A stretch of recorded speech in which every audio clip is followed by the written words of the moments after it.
Cheers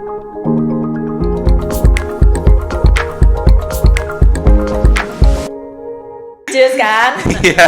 Iya, 37. Jadi berarti dengan ilmu komunikasi terus larinya ke sinetron. Iya, gitulah. Memang suka dari awalnya ke sinetron. Sebenarnya nggak ada kepikiran sih waktu itu ikutan temen casting bareng-bareng, ternyata dapet, ya udah gitu. Dapat sinetron apa, horor-horor? Enggak, awalnya aku justru bukan sinetron, aku iklan awal-awalnya. Oke, Jadi oke. pertama ikutan figuran gitu, terus teman bilang, kita casting peran yang lebih di atas figuran lah gitu kan. Akhirnya kita ke PHP kita casting. Aku 2 tahun tuh casting nggak dapet, ya nggak dapet. Frustrasi nggak? Lumayan karena naik motor jauh dari Tangerang kan ke Jakarta Selatan kalau kamu casting kan. Jadi kayak hujan-hujanan lah, terus ada pernah sampai kayak ini kalau kayak gini kan zaman dulu kalau ngerekam ada merah-merahnya gitu kan. Iya, benar. Ya udah kita disuruh casting tapi nggak nyala merah-merahnya, jadi kayak nggak direkam gitu. Oh gitu? Iya, pernah Kamu nggak? bisa tahu? Ya kan kita tahu dong kalau Ini kan nyala nih, Iya, ini udah. nyala dong. Kalau dia nggak nyala berarti nggak ngerekam kan. Nah, gitu. itu waktu kamu actingnya bagaimana Ya tuh? udah deh, dia nggak mau ngerekam ya udah dah gitu aja. Ya udah, dia terus akhirnya pulang aja. Tetap casting ya. Dia mungkin biar dia nggak kecewa, kita pura-pura casting aja gitu. Akhirnya ya udah saya ikutin aja permainan dia, kita casting. Ya udah habis itu saya pulang. Memang kalau casting begitu? Ada beberapa yang enggak, mungkin karena gini, waktu casting tuh banyak yang datang dan dia capek mungkin. Jadi ya udah deh, kayaknya mungkin waktu itu muka aku nggak masuk karakter iklannya. Jadi aku mungkin waktu itu memaksakan, ayo mau coba casting deh gitu. Nah, dia mungkin capek. Yaudah deh, yang penting lu seneng udah datang, udah kayak berasa di casting gitu. Mungkin gitu ya. Dan itu berkali-kali tuh? Itu 2 kali 3 kali aku pernah ngalamin. Tapi kamu nggak give up? Kena Hampir- mental nggak? Hampir give up sih, karena aduh kok nggak dapat ya 2 tahun. Padahal kan hidup terus berjalan, butuh pemasukan kan segala macem. Tapi untung aku waktu itu kuliah memang sampingannya kayak kru WO gitu. Jadi habis itu nyemplung ke MC gitu. Jadinya ya udah dari MC ya udah masih bisa kalau kita casting tapi nggak ada kerjaan sampingan sih nggak bisa hidup sih. Nggak bisa hidup ya? Karena temen aku pernah dia casting 10 tahun nggak pernah dapat. Jadi dia nyerah karena dia harus kerja kan buat kebutuhan keluarganya gitu. Gitulah. Kok bisa nggak dapet ya? 10 tahun loh. Aku nggak tahu kalau itu sepertinya kayak masing-masing rezeki orang masing-masing kali ya. Gitu. Jadi kalau nggak dapat berarti rezeki orang gitu ya, bukan Mungkin, karena iya. capability-nya kita Mungkin, yang nggak sanggup. Ada faktor itu mungkin. Oh, mungkin ada faktor itu. Iya. Tapi untung kamu dapat ya setelah 2 tahun ya. Puji Tuhan. Puji Tuhan ya. Iya. 2 tahun itu, tapi kamu masih kuliah berarti Waktu itu saat masih kuliah. Oh, enak juga dong. Iya. Kalau kuliah kan masih dibiayain orang tua. Betul. Jadi aman-aman dong. Masih aman-aman aja. Itu kayak sampingan kan. Iya. Jadi ya kalau udah ya udah nggak apa-apa gitu ya. Iya, betul. Tapi kalau mulainya misalnya kamu udah lulus, benar-benar itu menjadi pekerjaan. Masih pusing. Aku pernah waktu itu udah lulus, terus juga ya itu untungnya terbantu dengan ada MC. Jadi ya udah deh, nggak apa-apa, tetap casting karena kalau casting dan syuting itu nggak bisa yang orang kerja kantoran, Mbak. Karena kan mereka waktunya sangat nggak tahu kapan, tiba-tiba bisa jam malam, bisa subuh gitu kan. Jadi kalau untuk yang orang kerja kantoran kayaknya nggak bisa untuk ikutin ritme kerjanya dunia persyutingan. Gitu. Terus kamu masuk agent nggak? Waktu itu iklan, kalau di iklan tuh kayak ada agency, tapi skala kecil. Kayak manajemen kecil lah, sebutannya agency. Kita kayak naruh foto, nanti dia akan panggilin, ini iklannya ada karakter ini gitu kan. Terus ya udah datenglah tuh kita casting sesuai panggilan mereka. Waktu itu masih zaman SMS waktu itu. Kayak gitu. Nah, 10 tahun yang lalu dong. Iya, benar. Terus abis itu kalau waktu aku zaman udah akhirnya dapat film dan sinetron, ada skalanya yang lebih besar manajemen artis kan. Dan kamu harus masuk menjadi Enggak juga. Jadi aku kayak ditawarin lah kayak beberapa teman, masuk manajemen gue, kita ngobrol. Cuma nggak tahu kenapa along the way sama perjalanan karir itu kayak nggak cocok sama manajemen gitu. Kayaknya kebanyakan malah kerjaannya tuh datang langsung ke aku gitu. Oh, gitu. Jadi aku lempar, tapi dipotong sama manajemen. Jadi akhirnya aku jalanin sendiri aja tuh selama ini sampai saat ini. Apa industri ini memang kalau di luar kan misalnya di Amerika gitu ya, kan pasti dia melalui manajemen. Apapun itu kan melalui manajemen atau orang bilang apa ya, agent. Agent ya gitu ya. Tapi di sini nggak berlaku itu. Di sini nggak semua, tapi lebih ke jatuhnya ke manajemen sih, Mbak. Cuma kalau artis besar, setauku ada agentnya masing-masing. Tapi belum ke apply banget ke semua pemain atau artis-artis di Indonesia tuh masih sebagian kecil yang pakai agent gitu. Itu kalau direct begitu, resikonya bagaimana ya? Kamu ada resiko nggak yang kira-kira? Nah, itu lebih ke kita ngeliat kredibilitas production house-nya sih.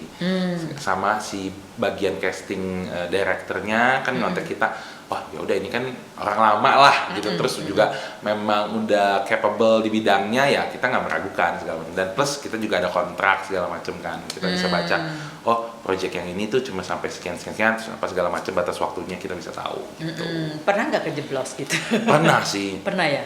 Tapi waktu itu masih. Tapi itu kan udah kontrak, udah apa semuanya kayaknya secured gitu. Iya. Tapi kejeblos juga. Tapi di iklan waktu itu. Kalau untuk sinetron rata-rata sih lebih ke ini. Kalau sinetron tuh lebih ke, karena gini ya, gimana ya? Aku jadi membuka dunia persinetron. Gak apa-apa sih, gak apa-apa, boleh. Kita sharing loh. Jadi kalau sinetron itu kan biasanya production house, ada yang dari luar station TV, ya kan?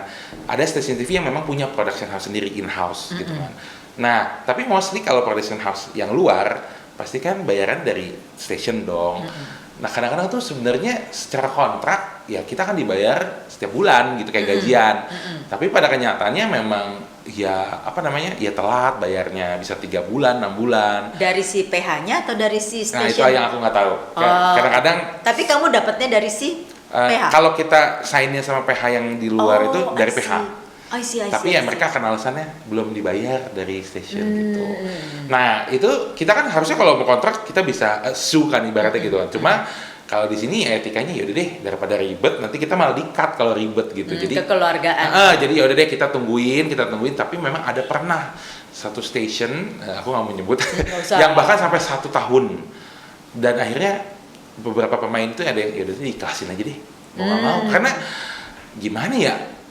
Ya gitu deh. Ini bukannya zaman pandemi kan ya? Bukan, sebelum pandemi. Jadi memang benar-benar ekonomi masih bagus. Iya. Kemudian entertainment juga masih bagus. Yes. Oke. Gitu. Ada apa sih kecurigaan nakal nggak gitu? Iya ilah. Kan kita nggak sebutin siapa. Bisa.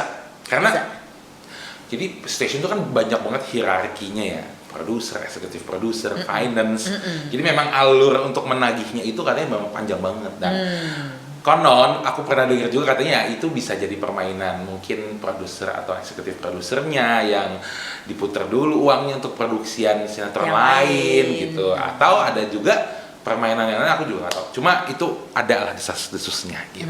Jadi itulah resiko kalau kita direct langsung ya. Yes. Jadi lebih baik menurut kamu lebih baik melalui agent supaya kamu secure dalam hal orderannya kemudian mungkin rate-nya, fee-nya juga bener kan? Bener. Terus kemudian resiko minimalis banget karena kamu bisa ngesunya ke si agent gitu loh. Atau kamu lebih prefer tetap yang langsung aja karena nggak mau dipotong. Ngomongnya bukan yang begini karena nggak mau dipotong. Ketahuan ya. Kalau aku pribadi setelah menjalani sendiri sih saat ini lebih kepengen di handle sama agency karena capek juga Mbak Lucy. Nah, setelah dalam hal apa capeknya? Pertama gini, kita sebagai solo nih kan jadi solo kan kita harus mengajukan diri lah, ya kita nggak bisa pasif dong, kita harus jemput bola ke production house. Nah sedangkan manajemen atau agent tuh pasti akan aktif gitu ke setiap PH untuk gue punya anak talent ini nih gini, lu ada program yang cocok nggak? Nah mereka yang turun lapangan lah untuk lobby lah gitu kan. Nah sedangkan kita kan sebagai anggota dari agent itu ya sebenarnya udah tinggal tunggu kerjaan atau melatih diri lah supaya nanti siap dapat peran apa kita bisa siap. Nah, untuk saat ini saya lebih kepikiran, aduh kayak capek juga ya kalau sendiri tuh kayak saya juga cukup menjalin lah dengan teman-teman casting PH gitu. Jadi ada yang kenal. Ya kalau nggak susah juga kalau nggak menjalin gitu. Nah akhirnya ya udah saya pikir lelah juga karena harus berinteraksi sekian kesana kemari gitu kan. Akhirnya buang waktu ya. Cukup buang waktu juga. Cuma memang lebih serunya adalah ya kenal dengan banyak orang gitu. Jadi itu positifnya. Nah memang ada plus minusnya sih. Ya kalau misalkan tadi sendiri ya plusnya ya bisa banyak koneksi juga, kenalan. Cuma minusnya yaitu lelah sendiri ya kan, harus ngurus kayak kontrak kita harus datang sendiri segala macem, nego juga sendiri, kadang-kadang harganya nggak enak gitu kan kalau sendiri, kadang-kadang bisa jadi udah lama nggak ada yang nagihin gitu. Nah kalau misalkan manajemen plusnya itu kadang-kadang kalau udah manajemen besar ya itu mereka bisa nalangin dulu, ditalangin dulu, nanti ya udah bagian yang nanti hutang dari production house-nya ya udah ntar aja deh biar dia yang tagih. Iya, dia yang tagih, tapi yang penting si talentnya udah dapat duluan dari talangan itu gitu. enaknya gitu. Dan bahkan enaknya lagi ya udah ya talent yang tadi aku bilang ya duduk aja diem, yang kerja nanti manajemen yang nawarin, enaknya gitu. Enaknya gitu ya. Ya cuma nggak enaknya kalau nanti talentnya suatu saat let's say udah menurun, nggak ada nama, dia bingung koneksinya kemana lagi ya. Iya, ngekat ya. Ngekat kita udah nih ya kontraknya gitu. Habis itu dia bingung kan mau kemana, ya udah berakhirlah karirnya ya dia udah out gitu. Boleh nggak kamu sebagai satu orang tapi kontrak di beberapa agent misalnya gitu? Ada namanya freelance. Jadi dalam satu manajemen itu bisa freelance, bisa namanya eksklusif. Jadi kalau eksklusif diikat nggak boleh kemana-mana gitu. Aku sempat beberapa kali freelance. Eksklusif, freelance. Ya kalau eksklusif aku pernah sekali doang. Tapi habis itu aku bilang tadi merasanya banyaknya nyarinya ke aku langsung. Jadi aku lempar pikir main juga kepotong ya. Jadi ya udah sendiri aja deh gitu. Ya, ada nilainya ya. Iya. Nilai kita mau nyaman, ada nilainya harus kita bayarkan. Tapi kalau kita mau nggak nyaman ya nilainya lebih besar lagi daripada itu. Oh, I see. Oh, berarti ada kemungkinan kalau agent ke agent itu boleh lah ya. Boleh. Terserah kamunya mau milih yang mana. Betul. Ya lebih enak nyaman lah. Betul. Cuma mostly kalau yang artis yang udah besar banget, pasti agent nggak mau ngelepas, jadi di eksklusifin gitu. Nah, kalau udah sunset gimana? Kenapa? Kalau udah sunset tuh maksudnya kamunya udah menurun lah ya. Udah menurun gitu. Kalau aku pribadi karena aku masih ada menjalin dengan PH itu, aku masih optimis sih kayak suka datang, halo ayo dong mana nih ada peran gue nggak di ini gitu. Jadi yang ngelobi sendiri gitu. Jadi masih cukup optimis karena ada jalan-jalan lah gitu. Cuma yang tadi aku bilang kalau si artisnya yang tadinya duduk diem aja, manajemen yang cariin kan dia akan bingung, gue harus kemana nih ya. Sedangkan itu kan nggak ada umur pensiun yang pasti ya. Kalau kita kerja kayak saya kerja gitu kan 55 tahun, antara aja tunggu gitu. Bahkan ada kan baru sih yang kayak udah baru umur 30-an, dia memang akhirnya ya menurun lah performa, akhirnya dia udah nggak di manajemen, dia bingung mau ngapain. Terus ya udah jadi ya ada beberapa teman aku ya jualan lah atau apa gitu, jadi balik lagi lah gitu. Nggak ada planning gitu kalau kayak gitu-gitu mereka? I don't know. Misalnya kayak kamu nanti nih, yang nggak tahu. Sekarang kan mungkin masih bisa, maksudnya karena kamu punya connection, networking kan, masih bisa nyari-nyari dan dapat terus gitu kan. Up to this age nanti kamu kira-kira sunsetnya kamu kapan? Waktu kamu kira-kira kan ada antisipasi nggak? Kalau saya mau tahu apa di dunia industri kamu ini ada nggak pemikiran ke depan seperti itu? Melihat sorry ya sebelum dipotong, melihat sekarang nggak cuman ini kan kita bicara artis, musisi, apalah yang entertainment gitu, keasikan, benar. Terus dia lupa. Benar. Nah tuanya itu jadi begitulah.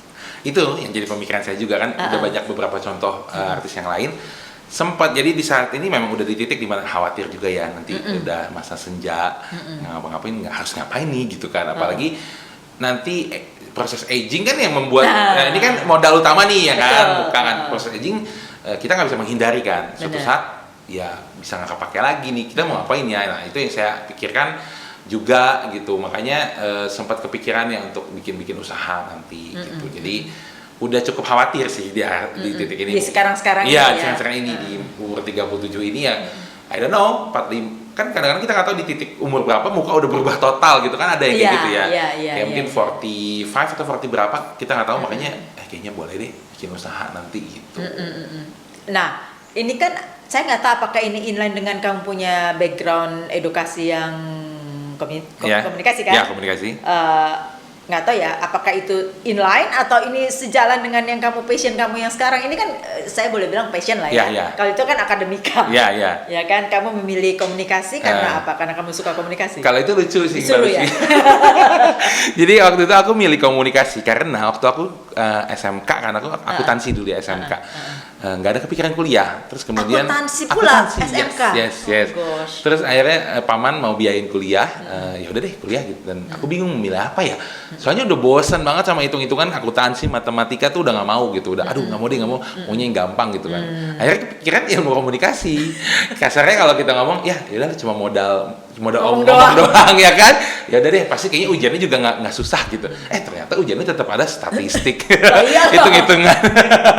Jadi memang waktu itu basicnya ya udah pengennya gampang kuliahnya, nggak ada kepikiran mau terjun ke dunia entertainment gitu. Nggak ada. Tapi pada saat ngambil komunikasi ada nggak kepikirannya bahwa kan belum tahu entertainment kan? Ya belum.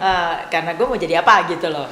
pada saat memilih komunikasi? Nggak ada sih. Nggak ada. Jadi pure emang buat lebih gampang aja hidup. Padahal hidup nggak pernah gampang. Iya. Iya kan? Nah sekarang kalau kita combine dengan kamu punya dunia entertainment, dengan kamu punya background yang komunikasi, ya kan? Udah mulai sekarang dengan kamu bilang ini di titik nadir nih. Either kita mau siap-siap buka usaha kah, atau mau kerja kantoran kah, kan kita nggak tahu ya. Atau mau ngapain, itu masih belum ada gambaran untuk kira-kira kedepannya saya mau begini gitu. Udah mulai sih, cuma karena saya ada teman baik lah, dia memang expert di kayak pertanian hidroponik gitu. Nah kita ya pengen ke sana. Terus juga ada satu temen aku memang yang udah nawarin kayak pengen bikin satu brand musik gitu. Jadi karena aku suka musik, jadi boleh coba deh kita rintis dari nol gitu. Jadi memang dua ini lagi proses mau coba dijalanin gitu. Agak aneh juga sih kalau pemilih yang ini. Udah jalan bedanya sih. Udah jalan. Kan jatuhnya bisnis lah ya, ini jatuhnya gitu. Bisnis. Tapi oke gitu, good. Ya, aku belum tahu. Baru mulai. Baru mulai kayak berembuk sama-sama ke depannya, bisnis plan-nya dulu lah. Kita lagi ngomongin bisnis plan-nya gitu. Jadi kamu sejak kapan, karena kamu suka musik atau kamu vokalis atau apa? Aku penyanyi, aku nyanyi sekarang. Nyanyi. Iya, jadi tahun ini aku dari yang tadinya sinetronan aktor lah, aku pengen ke musik karena memang passion aku di musik dari awal, Mbak Lucy. Dari awal banget? Iya, dari SMP tuh aku suka nyanyi sampai SMA, cuma masih malu-malu. Waktu itu masih pemalu, cuma nyanyi di rumah, di kamar mandi, nggak berani nyanyi di depan orang. Orang tua pun nggak tahu aku suka nyanyi gitu. Jadi cuma di kamar. Nah akhirnya nyemplungnya malah ke acting karena tadi aku bilang aku ikut-ikutan temen. Ya udah deh, namanya rezeki kan. Kamu Kristen kan? Aku Kristen. Biasanya kan suka nyanyi di gereja gitu. Ya pernah. Akhirnya waktu itu nggak regular gitu. Di 2 tahun waktu itu. Jadi sebenarnya lucunya ya Mbak Lucy, aku tuh awalnya Kristen waktu kelas. Awalnya Kristen. Iya. Awalnya Konghucu sebenarnya. Karena orang tua Konghucu kan. Nah, kelas 4 SD aku masuk Kristen lah karena ikut-ikutan sekolah minggu gitu. Nah, kemudian di SMA aku convert ke Konghucu lagi. Nah, jadi di SMA kelas 2 itu sampai 2000, berarti SMA itu kelas 2003 gitu ya. 2004 aku mulai convert sampai 2011-an aku balik ke Kristen lagi, convert lagi. Jadi that's why aku baru mulai berani nyanyi di 2012 tuh karena aktif di gereja. Iya. Kan di gereja pasti ditunjukkan, ini yang mana ini, udah mau ini, ya udah 2 tahun 3 tahun lah nyanyi di gereja. Tapi apa yang ada di pikiran kamu gitu sebelum kita nyanyi gereja gitu, di pikiran kamu bolak-balik begitu? Apa ya, lebih ke spiritual journey kali ya, mungkin ya ada satu event lah yang bikin convert waktu itu dari Kristen ke Konghucu lagi. Terus kemudian ternyata kayaknya callingnya ke Kristen lagi. Gitu. Nggak, kalau awal kan itu karena orang tua. Ya, pasti dari lahir. Dari lahir nggak ada pilihan. Ya itulah yang kita dididik kan. Benar. Kemudian kita ada influence apa nggak tahu. Ya itu. Ke Kristen gitu ya kan. Betul. Nah, yang lucunya kan dari Kristen ke Konghucu lagi. Nah itu yang ada event. Ya aku sebut aja lah itu waktu itu karena nyokap meninggal di 2004. Jadi kayak kecewa gitulah. Masuklah ke Konghucu lagi gitu. Begitu. Nah, terus kayak 2011 kayak merasa dipanggil lagi, ya udah convert lagi gitu. Lucu juga ya. Nah, terus sekarang masuk ke gerejanya. Jadi sekarang mulai menyanyi, akhirnya bikin single gitu. Iya, sebenarnya nyanyi itu di 2012 itu sampai 2014-an lah Mbak Lucy. Habis itu ya aku lebih ke apa ya? Gimana ya? Sinetron. Merasa kayak ya waktu itu mungkin ya di gereja ya udah deh jemaat aja lah gitu karena di sana tuh ya as we know lah ya banyak konflik lah gitu. Kan sama Eki juga sama lah. Iya, gitulah. Nah, terus akhirnya udah aku fokus ya udah jadi jemaat aja terus ya udah tetap jalanin karir acting segala macam. Aku masih belum berani waktu itu cuma nyanyi singer yang di belakang doang lah gitu, nggak sampai di depan. Karena aku masih malu-malu, bener-bener malu-malu kalau nyanyi tuh nggak pede. Karena aku sadar waktu itu kemampuan vokalnya masih so-so lah. Akhirnya aku tetap di rumah nyanyi latihan sampai puji Tuhannya tuh dapat rezeki lah di dunia acting ya. Saya kumpulin ada modal, berani di rumah tuh bikin home studio mini gitu. Akhirnya equip dengan beberapa peralatan, coba mengasah sendiri. Nah, setelah itu mulai pede di 2023 kebetulan ya mungkin karena udah persiapan di 2023 tuh ada kesempatan. Jadi ketemu sama produser musik saya NSG, dia nawarin, lu bikin cover nggak mau nyanyi beneran nih, udah umur segini loh, ya juga ya udah segini, kapan lagi mewujudkan yang memang cita-cita saya dari jadi, dulu. Jadi lagunya bukan lagu rohani kan? Bukan, Oke. Gitu. Jadi ya udah lagu pop R&B yang rilis di 2024 ini. Ya udah. Kapan itu? April kemarin, single ya? pertama banget tuh April kemarin gitu. Makanya ke RRI untuk itu untuk promo itu. Untuk promo itu. Ya. Terus selanjutnya berencana menjadi apakah itu menjadi salah satu target untuk pensiun nanti pada saat acting, bukan? Benar sih. Karena gini, aku pikir aku sebenarnya di titik dimana sebenarnya jenuh di acting, karena aku merasa yang aku bangun tuh di musik. Aku sukanya di musik. Makanya, tapi sebenarnya sebelum kita lari ke musik, si acting ini lebih ke tokoh apa? Lebih sinetron kan ya, atau ya sinetron iklan? ya. Dari iklan, justru perjalanan dari iklan. Waktu itu 2009 aku mulai dapat yang setelah casting 2 tahun gak dapet. Aku dapat iklan pertama 2009. Nah itu langsung ya main talent lah waktu itu. Jadi aku main talent segala macam, dapat iklan sampai di 2012 tuh puji Tuhan dapat satu momentum di mana waktu itu iklannya cukup exposure cukup tinggi. Jadi salah satu provider di sana aku jadi komedi lah, jadi kiper ikonik di sana. Karena waktu itu dibikin 4 versi untuk Euro Cup, Ramadan, Lebaran, sama Pasca Lebaran. Itu dirimu? Iya, aku waktu itu jadi kiper lah di sana. Terus ya puji Tuhan itu yang cukup ikonik. Nah dari sanalah aku merasa ini kayak jalannya Tuhan nih. Karena aku benar-benar nggak casting. Tiba-tiba si film pertama aku kan judulnya My Idiot Brother.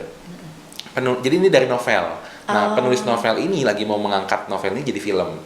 Dia lagi cari nih pemeran yang, jadi di situ aku jadi anak berkebutuhan khusus. Nah, terus dia lagi nyari siapa yang cocok ya. Tiba-tiba dia ngeliat iklan saya yang provider ini gitu kan. Karena waktu itu memang exposure tinggi sekali, di mana-mana ada. Jadi ngeliat dia, terus dia nanya di Twitter sama followersnya dia, ada yang kenal yang jadi hub-hub ini nggak gitu kan. Terus banyak yang mention saya. Terus ya udah kita DM-an tuh. Dia suruh datang ke PH yang waktu itu mengeksekusi. Ya udah screen test, langsung terpilih jadi peran utama di film itu gitu. Buah kesabaran. Iya, jadi kayak saya nggak casting nggak apa-apa kan waktu itu, jadi kayak ya I know ya ini puji Tuhan lah gitu kan. Terus udah dari situ film sampai akhirnya sinetron, karena buat saya kayaknya sinetron lebih menghasilkan duit.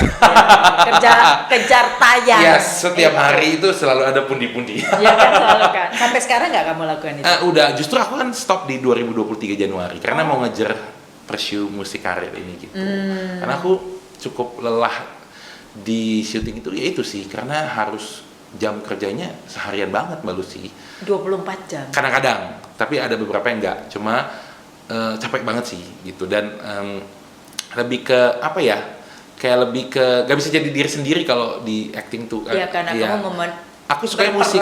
Iya, aku berperan gitu kan. Aku lebih suka pengen wujudin musik nih, makanya pengen ya end game-nya sampai nanti di musik pengennya.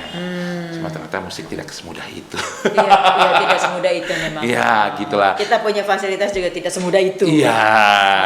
Jadi aku pikir awalnya ya udah coba musik deh gitu kan, NSG nawarin. Aku pikir ya udah kita ibaratnya kayak buka toko nih, ruko, kita gambling kan. Semua toko juga kalau lagi buka usaha kan gambling. Kita nggak tahu nanti ke depannya gimana. Ya kalau memang kurang begitu oke, ya udah anggap aja kita udah berusaha gitu. Kayak gitu aku pikirnya. Tapi kan satu kan belum indikasi bahwa itu tidak berhasil atau berhasilnya kan. Iya. Memang butuh waktu sih, karena nggak bisa. Ini kan baru 4, aku dari 3 lagu anyway. Oh, dari 3 lagu. single ya. Jadi baru rentangnya berarti baru 5 bulan. 7 bulanan lah. Kalau April ya? Iya, dari April kan. Berarti ya harus sabar sih sebenarnya. Kita belum bisa bilang kalau 7 bulan ini ya udah kurang berhasil gitu. Kita belum bisa bilang. Oh, nggak bisa? Iya, makanya. Zaman sekarang ini nggak bisa. Ya, apalagi digital. Betul. Bisa jadi yang kamu nanti viralnya. Nah, iya. Gitu. Belum tentu. Nggak ada yang instan kan? Yes. Kalau instan mah susah ya. Yap. Nah, tapi kamu itu menciptakan diri sendiri nggak lagunya? Aku nyipta. Jadi sebenarnya dari NSG ini aku ada proyeknya 6 lagu sama beliau. Jadi NSG ini memang produser udah cukup lama lah di dunia musik. Kita nulis bareng, lagunya ada 4 lagu yang kita tulis bareng. 2 lagu lagi memang NSG dan tim yang nulis. karena itu project kolaborasi gitu. Nah yang 4 lagu ini aku solo gitu. Yang 2 baru nanti kolaborasi dengan siapa gitu ya? Udah ada sih, justru memang itu udah disiapin sama NSG gitu kayak ya udah Li, ini kan 4 lagu nih gue bonusin deh kata dia gitu, 2 lagu kolaborasi, ntar dari tim gue yang bikin lagunya nanti lu duet sama ini gitu. Begitu. Dan itu ada limit time-nya nggak? Maksudnya ada lead time-nya nggak dalam waktu 1 tahun atau 2 tahun? 1 tahun sembari sih. belajar sih. 1 tahun sih. Jadi kayak memang 1 tahun itu 6 lagu. Iya. Jadi album gitu. 1 tahun setengah deh, pokoknya sampai Juni 2025.